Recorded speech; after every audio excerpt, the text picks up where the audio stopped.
hoje nós ficaremos somente com a introdução deste Evangelho, Marcos capítulo 1, verso 1, somente o verso 1. Diz assim a palavra de Deus: recebamos com fé a palavra do nosso Deus. Princípio do Evangelho de Jesus Cristo, Filho de Deus. Vamos ler mais uma vez, todos juntos. Princípio do Evangelho de Jesus Cristo, Filho de Deus. Santíssimo Deus, eis a tua palavra, Senhor, que é o nosso alimento, que é a nossa fonte, Senhor, que é o nosso guia para as decisões da nossa vida, sejam elas as fáceis ou as difíceis.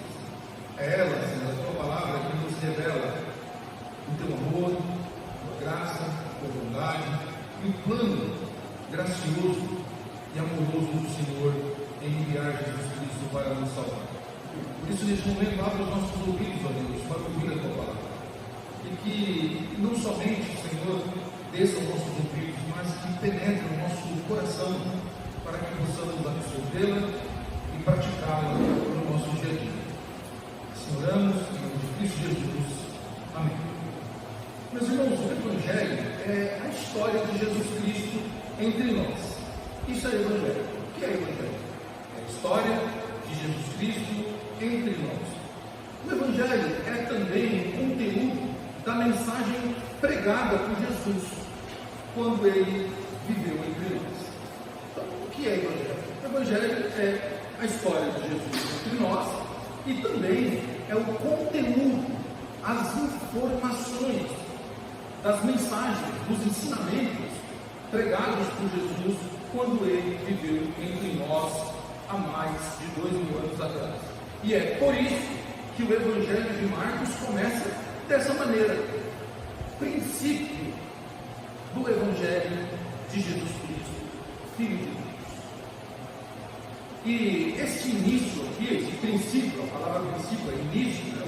Um tempo, ela pode ser um tempo exato ou pode ser um tempo fora do tempo, mas aqui é a palavra arque. A palavra arque aqui no seu original aponta para o início e ela significa tanto a origem temporal, ou seja, um tempo que existiu o princípio de alguma coisa, como por exemplo, esse culto teve um início, 7 horas, então foi o início. Então aqui a palavra pode estar apontando para algo temporal, para um início temporal, quanto à autoridade divina e o cumprimento do plano de Deus para a salvação. Então ela pode estar falando, e ela está falando, né, do início em que Jesus começa o seu ministério aqui na terra, como também, ao mesmo tempo, ela fala de um princípio fora do tempo que aponta para a nossa salvação. E uma coisa interessante do Evangelho de Marcos, não sei se os irmãos perceberam isso nas suas leituras, ao contrário dos outros 3 evangelhos, o Evangelho de Marcos, ele refere-se diretamente à pessoa de Jesus Cristo e simboliza o conhecer de uma nova era. Por quê? Os evangelhos, os 3 evangelhos primeiros são chamados de evangelhos sinópticos, tá? E daqui a pouco a gente fala nisso. Os evangelhos sinópticos, eles vêm de 2 palavras lá no grego, que significa ver conjuntamente. É como se nós pegássemos 3 pessoas que viram a mesma história, porém as 3 pessoas elas vão contar conforme a sua visão, conforme o seu olhar. E assim os 3 evangelhos narram a história de Jesus, porém dentro do seu olhar. E Marcos, ele traz então a história de Jesus Cristo diferente de Mateus e diferente de Lucas e também diferente de João, o 4º evangelho. Marcos aponta para uma nova era, um novo momento, um momento em que o mundo veria e viveria, mas não um momento ou um tempo como os outros que se passaram. Marcos estava anunciando que agora Jesus Cristo inaugura um tempo novo. E essa mensagem de Marcos é muito propícia para nós, justamente no primeiro mês do ano, no primeiro culto do ano, porque Marcos está falando de algo novo. E Jesus Cristo está sabe, nos conduzindo para 2026 em um ano novo. Não novo porque ele está acontecendo agora, mas novo porque Deus quer fazer coisas novas em nossa vida. E então, o Evangelho de Marcos, trazendo essa novidade, Marcos apresenta um Cristo que traz arrependimento e fé. E Marcos, meus irmãos, olhando para o livro dos Evangelhos, Marcos, Mateus e Lucas, que narram, como eu disse, a história do mesmo personagem, Jesus, com olhares diferentes. Nós vamos ver aqui as diferenças entre os três. Mas, olhando para os três evangelhos de uma forma genérica, os três evangelhos, eles tratam basicamente dos mesmos aspectos da vida e do ministério de Cristo. Quando você coloca os três evangelhos lado a lado, todos eles falam basicamente dos mesmos aspectos da vida e do ministério de Jesus. E desses evangelhos, os evangelhos sinópticos, os três que olham para a vida de Jesus e narram com o seu olhar, Marcos é o evangelho mais breve. E é interessante, meus irmãos, que possivelmente Marcos foi o primeiro dos evangelhos a ser escritos. Embora na nossa Bíblia, na nossa tradução aqui, Marcos aparece como o segundo livro do Novo Testamento, é possível que Marcos foi o primeiro evangelho a ser escrito, não o primeiro documento do Novo Testamento. Possivelmente foi Tessalonicenses ou Tiago, conforme alguns dizem aí, mas dos quatro evangelhos, quase que certeza que Marcos foi o primeiro a ser escrito, ali por volta do ano 63. E é certo que João foi o último, lá pelo ano 90 ao ano 100. Olhando para todo o compêndio do livro de Marcos, Marcos, ao longo de todos os séculos, ele foi considerado por muitos estudiosos como o mais importante dos evangelhos. Tanto essa importância de Marcos, que alguns teólogos fizeram um levantamento interessante, que um dos levantamentos foi que dos 661 versículos contidos no livro de Marcos, olha que interessante, o Evangelho de Mateus usa 606. Então veja, Marcos tem 661 versículos e Mateus repete 606 versículos do livro de Marcos. E há apenas 55 versículos de Marcos que não se encontram no Evangelho de Mateus. Mas desses 55, Lucas usa 31. O resultado, então, fazendo a matemática simples aqui, é que somente 24 versículos de Marcos não se encontram, nem em Mateus e nem em Lucas. Isso é interessante. Marcos é tão breve no seu relato sobre Jesus, que ele tem uma diferenciação em relação aos outros evangelhos, com 24 versículos exclusivos de Marcos. Você não vai achar nem em Mateus e nem em Lucas. Isso então parece provar que tanto o Evangelho de Mateus quanto o Evangelho de Lucas usaram o Evangelho de Marcos como uma fonte, como um referencial. Os irmãos terem uma ideia, quando alguém ia fazer um relato sobre a vida de alguém, eles buscavam informações, ou então pegavam alguns escritos que alguém já tinha escrito e se baseavam em cima daquilo. O Evangelho de Lucas, nós sabemos que é uma pesquisa, porque o próprio Lucas começa o seu Evangelho dizendo que depois de uma pesquisa acurada, ele chegou então ao seu Evangelho.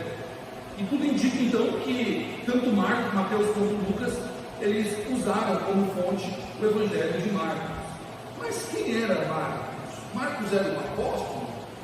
Não. Quem era esse Marcos? Bom, é quase unânime entre os estudiosos que este Marcos é o João Marcos. Quem é João Marcos na Bíblia? João Marcos, pelo menos duas passagens são muito significativas para esse personagem.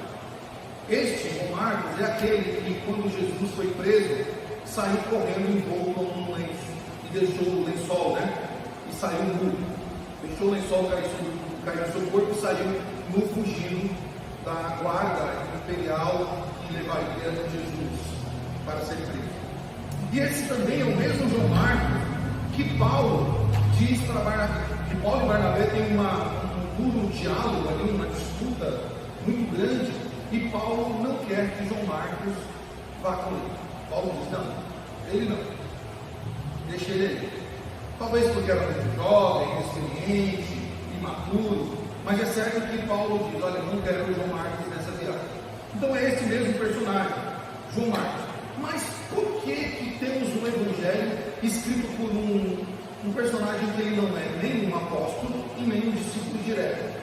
Bom, a tradição nos diz, meus irmãos, que esse evangelho de Marcos, na verdade, é o evangelho de Pedro. Então Marcos está escrevendo sobre a supervisão do apóstolo Pedro. Então a autoridade para escrever aqui foi dada por Pedro. Pedro autoriza Marcos a escrever. Então é como se Pedro estivesse ditando, como Pedro estivesse então dando as informações que Marcos precisava para escrever o livro. Como se Marcos quisesse escrever um livro, mas ele falou, vou começar da onde? Pedro, o apóstolo, vou começar com ele, que estava perto de Jesus, a quem Jesus confiou a liderança. E então, este Marcos escreve sobre a autoridade de Pedro. E a pergunta é, então por que nós temos 4 evangelhos? Não bastava um evangelho só? Um evangelho era suficiente. Os 4 se reuniam e falavam, olha, vamos escrever todo mundo igual aqui, não precisamos de 4 visões de Jesus, até para não dar contradição, vamos escrever um só. Por que 4 evangelhos? Você já se pensou para parar, leitor, para perguntar, por que nós temos 4 evangelhos? Nós não temos 2 Gênesis, nós não temos 3 provérbios. Por que 4 evangelhos falando do mesmo assunto? Bom, tem uma explicação para isso. Tem uma explicação. Nós temos 4 evangelhos porque cada um dos evangelhos foi escrito para um público diferente. E o evangelho de Marcos, ele escreve para os romanos, diferente de Mateus, que escreve para os judeus. Por isso que Cristo deve ser apresentado como rei. Lucas escreve para os gentios. Então Jesus tem que ser apresentado como filho do homem, ou o homem perfeito. João, ele escreve apresentando Jesus como Deus. Marcos não, Marcos escrevendo para os romanos, ele apresenta Jesus como o servo. Quem é Jesus? Ele é um servo. Lucas, ele escreve então para os gregos, para os gentios, apresentando Jesus como um homem perfeito. Por quê? Porque os gregos imaginavam uma divindade como alguém perfeito. Não podia ter imperfeições naquele personagem, a quem ele deveria ouvir e receber como Senhor. João escreve um evangelho universal para todas as raças, todas as pessoas, apresentando a divindade de Jesus, o Verbo encarnado. Então, assim os evangelhos, meus irmãos, eles foram endereçados para pessoas diferentes. Por isso nós temos 4 evangelhos, para que todos recebessem a mensagem de Deus com o seu próprio entendimento.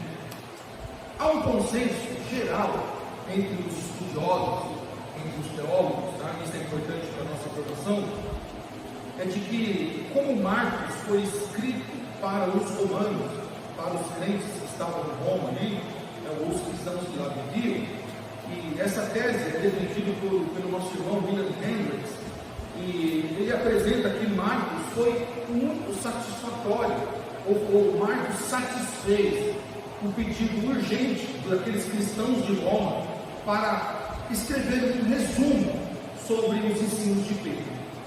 Então aqueles irmãos que estavam em Roma clamavam, dizendo assim, nós precisamos ter um resumo, precisamos ter informações sobre Cristo, sobre Jesus, devemos mostrar para os romanos que Jesus foi um servo perfeito, que ele veio para servir, que ele serviu, e Pedro é a melhor pessoa para ditar isso, para para narrar esses ensinamentos. Diferente de Mateus e Lucas, meus irmãos, Marcos ele não narra também a infância de Jesus. Se você olhar, é o único evangelho que não tem a genealogia, que não fala da genealogia de Jesus, não mostra a genealogia de Jesus. E por que Marcos faz isso? Marcos ele não narra a genealogia de Jesus, porque para o romano, um servo não tem genealogia. Um servo não precisa ter um passado, não precisa ter um histórico, não precisa ter uma história que fale dele. Marcos inicia o seu evangelho com o momento em que Jesus começou o seu ministério público. Marcos já vai direto ao ponto. Marcos já narra o ponto principal que aqueles crentes precisavam ouvir, que aquele público romano precisava ouvir. O início, o princípio do ministério de Jesus, o Filho de Deus. E Marcos, então, além de se ausentar de falar da genealogia de Jesus, nós vamos ver outras peculiaridades do Evangelho de Marcos, outras coisas interessantes, como por exemplo, Marcos ele não fala da infância, mas ele fala do momento inicial que Jesus inicia o seu ministério público. Ele fala da descida do Espírito Santo, o anúncio de João, o Batista, né? Ele fala do batismo de Jesus e tudo aquilo que envolveu o seu ministério público. Segundo o Evangelho de Marcos, meus irmãos, portanto, Jesus ele é quem? Ele é a boa notícia. O que é que Marcos está levando àqueles irmãos, aquele público de Roma? A boa notícia. Há um servo, há um Deus que se fez servo, veio para servir. Ele é o Salvador e quer salvar todos aqueles que se encontram em cativeiro, todos aqueles que se encontram presos no pecado, como se falou a profecia, como estava predito na profecia. Por isso que logo após ele falar essa introdução, ele já vai então falando de João Batista e falando de uma profecia que se cumpre também em João Batista. Marcos ele clama, ele invoca a profecia, as profecias do Antigo Testamento para apresentar esse servo. Marcos então apresenta Jesus como o servo. E por esta causa, o Evangelho de Marcos, ele não começa falando que Jesus era filho de José, que era filho de não sei quem, filho de um outro. Não, ele não fala de genealogia. Por quê? Romano não está interessado em genealogia. Diferente do judeu, por isso que o Evangelho de Mateus ele é bem explícito na genealogia, porque o judeu importa. Né? É como se fosse um mineiro, né? Como que vocês conhecem alguém aqui? Você conhece fulano? Ah, fulano que é filho de não sei quem, é filho de não sei quem, parente de não sei quem. Então não importa saber quem é aquela pessoa. Ele é filho de quem? É parente de quem? É casado com quem?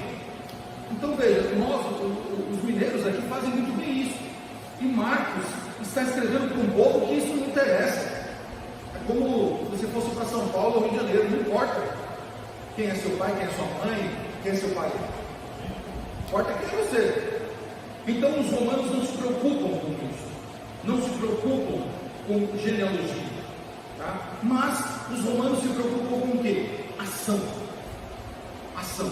Ok, o que é este personagem que você está nos apresentando fez? Quem é ele? O que ele fez? Nós queremos saber dos seus atos e não da história. Foi filho de José, que era carpinteiro, filho de Maria, filho de Davi. Não, queremos saber o que ele fez. Por isso que Marcos começa falando do ministério de Jesus. Né? Um servo que não tem genealogia, não importa. Então Jesus ele é apresentado como aquele que veio para servir e não para ser servido. E Marcos narra muito bem isso no capítulo 10, verso 45. Jesus ele mesmo diz: olha, eu não vim para ser servido, mas para servir. E era isso que importava para aquele público. Era isso que eles queriam ouvir. O que este Jesus fez para que nós venhamos o seguir? O que você quer me apresentar desse tal Jesus para que nós possamos seguir, ou possamos segui-lo? Meus irmãos, o primeiro versículo deste Evangelho, ele poderia ser o título, ou o ponto central do livro de Marcos, como também a sua síntese. Porque quando nós olhamos para o princípio do Evangelho de Jesus Cristo, Filho de Deus, aponta para aquilo que Marcos fala em todo o seu livro, de forma extensa e de forma sintetizada também. O Evangelho que Marcos apresenta, o Evangelho das boas novas, o Evangelho do servo sofredor, mas aponta também que ele é Filho de Deus. Filho de Deus. Então ele pode ser tanto o título do livro quanto a síntese do conteúdo desse livro. Ele traz a mensagem central do livro do Evangelho de Marcos. Alguns comentaristas, como o nosso irmão William Hendricks, ele relaciona esta palavra princípio com a atuação de João Batista nos versos seguintes, de 2 até o 9, até o 6, melhor dizendo. Ele associa então esse princípio, né, com a atuação de João Batista, dando uma melhor compreensão de que Marcos está introduzindo no conteúdo do seu Evangelho. Marcos está dizendo: eu estou apresentando alguém que age, alguém que trabalha, alguém que não é estático, alguém que está sempre em ação. E este alguém que está sempre em ação foi profetizado, tanto no passado, quanto por João o Batista, morto por Herodes. Então, meus irmãos, nós vamos ver que este Evangelho de Marcos, ele nos convoca a uma ação, a agir também, a não ficarmos parados. Marcos, ele nos desafia a ser como Jesus, crentes que estão em ação o tempo todo. Marcos vai nos ajudar a entender: se o nosso mestre não veio para ficar parado, nós também não podemos ficar parados. Como se Marcos estivesse escrevendo dizendo assim: crentes, olha, Jesus trabalhou, Jesus serviu. Por que nós não queremos trabalhar e não queremos servir uns aos outros? Um outro irmão nosso chamado Vernon McGee, ele diz que há 3 começos, há 3 princípios mencionados em toda a Escritura. O primeiro que ele aponta é o primeiro lá em João capítulo 1, verso 1, onde a palavra diz: no início era o Verbo, e o Verbo era Deus, e o Verbo estava com Deus. Este princípio que João está falando, segundo nosso irmão Vernon McGee, ele está apontando para um princípio antes do tempo. Não é um princípio temporal. Ele está falando aqui do bojo da eternidade, algo que não pode ser datado. Qual é esse princípio? Não sei.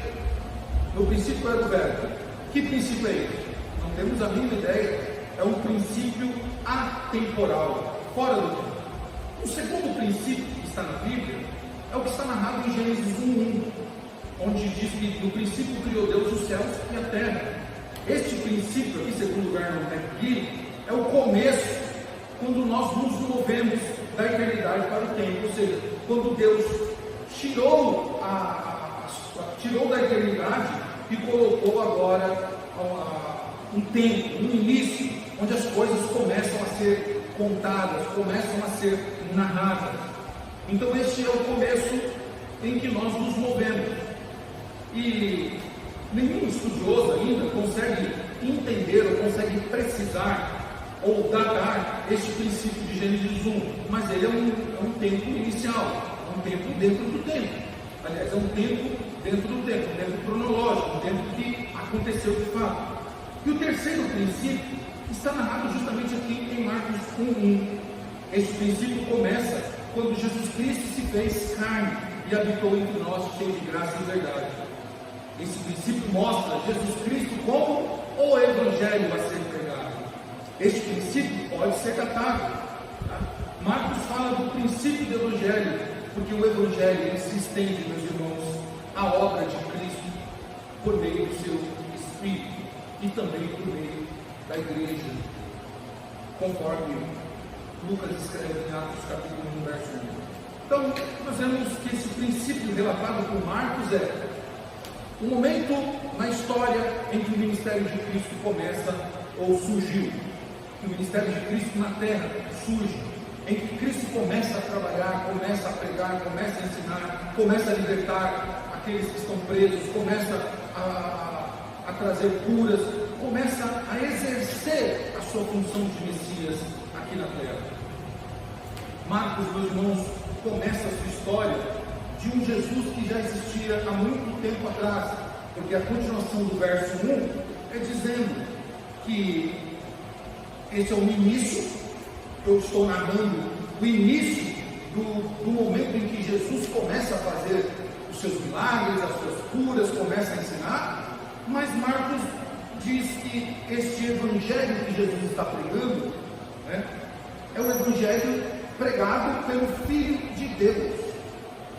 E aqui, quando ele narra isso, Filho de Deus, ele está apontando para algo eterno, algo sublime, algo que vai além do entendimento humano, apontando que a história de Jesus, ela já começava há muito tempo atrás, conforme João vai dizer lá, o verbo que se fez carne, mas que estava com Deus, lá no princípio de tudo, lá no início de tudo.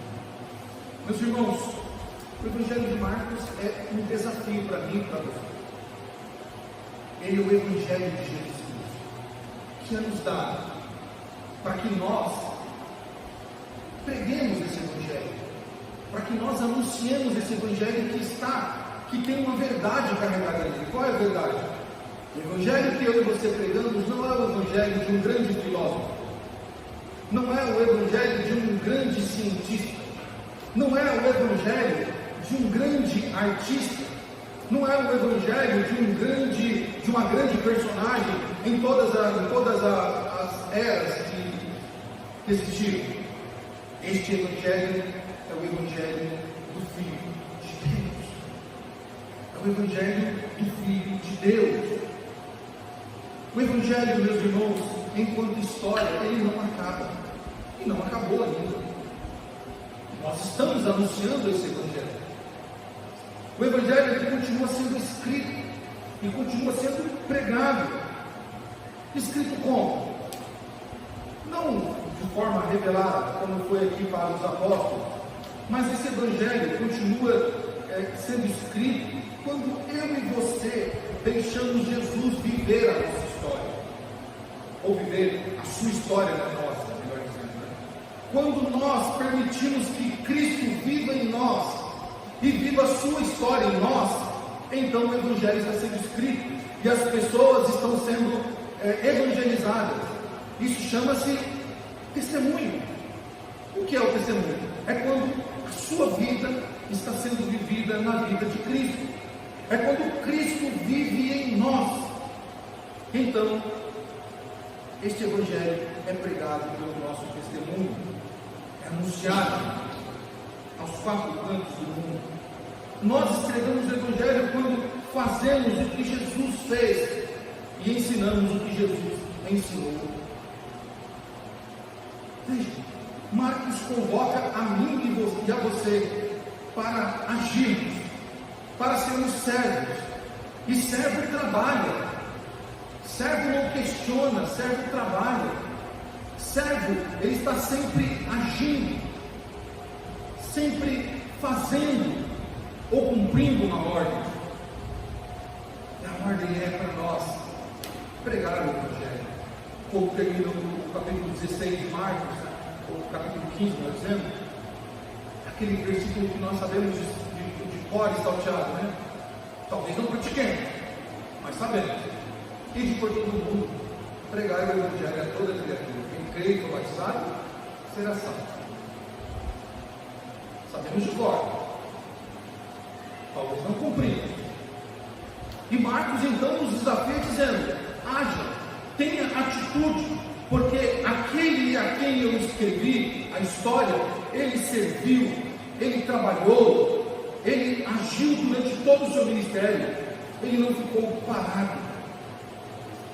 E nós temos que entender isso, meus irmãos.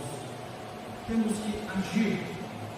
O Evangelho, enquanto conteúdo, ele não acabou. Não acabou. Ainda que as trevas militem contra nós, ainda que as trevas tentem calar este Evangelho continua em ação, continua agindo, e continuamos precisando do Evangelho de Cristo, o Filho de Deus, porque nós e o mundo precisam de boas notícias. Quando nós olhamos, há 2 dias atrás, a Venezuela, quando recebe a notícia, olha, o grande ditador foi preso, era a notícia que aquele povo esperava há anos.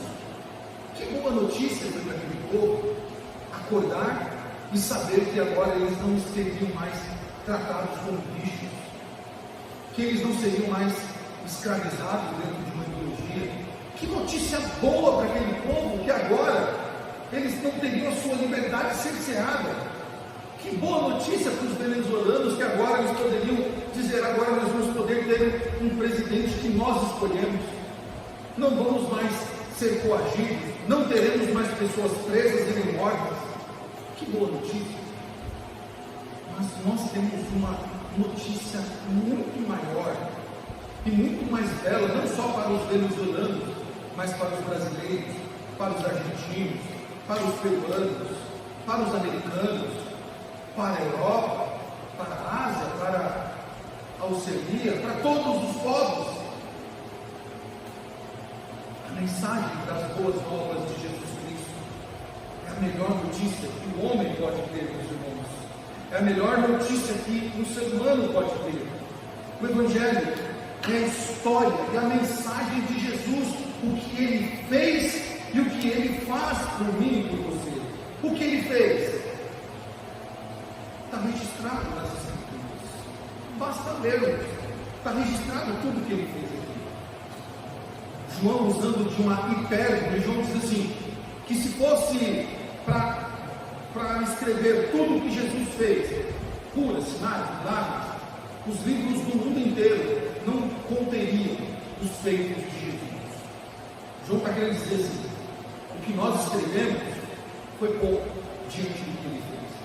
Ele fez muito mais coisas, muito mais milagres, muitos mais milagres. Ele libertou muitas pessoas do que estão relatadas. Meus irmãos, o Evangelho é a história e a mensagem de Jesus. Como história, a Bíblia conta. Como mensagem, eu e você devemos contar com o nosso testemunho, com a pregação do Evangelho, dizendo a este mundo que Jesus Cristo é o Salvador, que Jesus Cristo é o Salvador, que Ele não só liberta uma nação de um déspota, de um ser bruto e ignorante, mas Ele liberta a alma do homem, que nenhuma nação pode libertar, que nenhum líder político pode libertar. Jesus é o Salvador que esse mundo precisa. Este é o Evangelho que Jesus anunciou. Este é o Evangelho salvífico, perdoador, que Marcos anuncia com a vida de Jesus Cristo. Quando esse Evangelho é anunciado, meus irmãos, não há coração que resista. Não há pecado que não seja perdoado quando nós anunciamos quem é que perdoa pecados através do Evangelho. O Salvador, o Cristo que veio para servir, é aquele que tira o pecado por meio do seu sacrifício, por meio da sua obra naquela cruz. O Evangelho de Jesus Cristo, meus irmãos, o Filho de Deus, anunciado ou escrito por Marcos, ele é o princípio daquilo que Deus preparou para nós.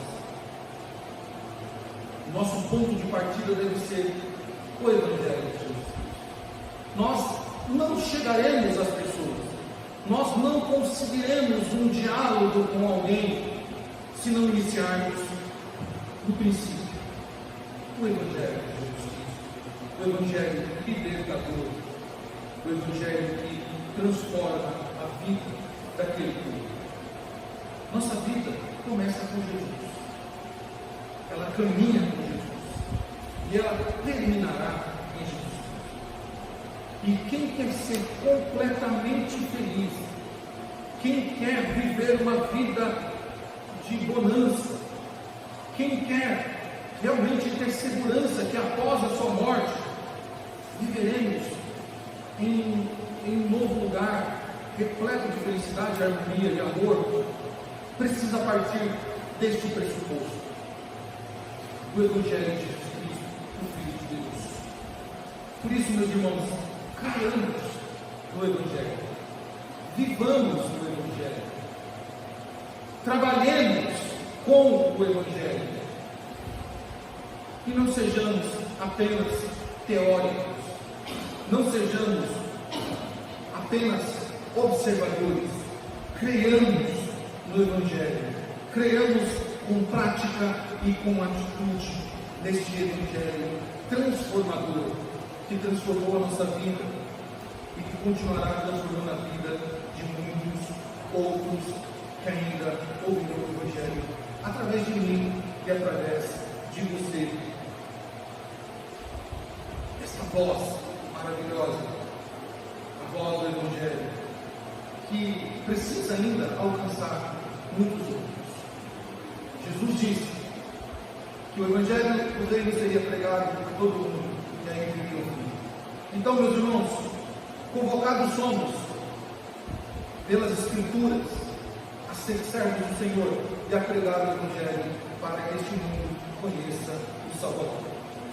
Em resposta do que nós pregamos, meus irmãos, eu te convido a cantar esta canção 304 no cenário, encerrando assim o nosso culto de adoração a Deus, a voz do Evangelho.